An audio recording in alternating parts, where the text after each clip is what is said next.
Hi everyone, today we will talk about how to fix or how to solve the problem of Azar app you click on settings.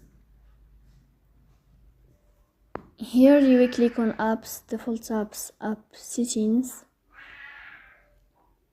Then you will search about Azar app and you will click.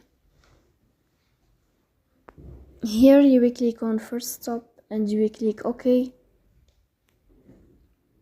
Then you will enter to storage. Here you will click on clear cache. Then you will go to Play Store.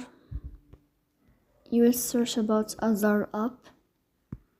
If you find update, then you will update your app. So please don't forget to support us by like and subscribe. See you next time and thank you for your watching.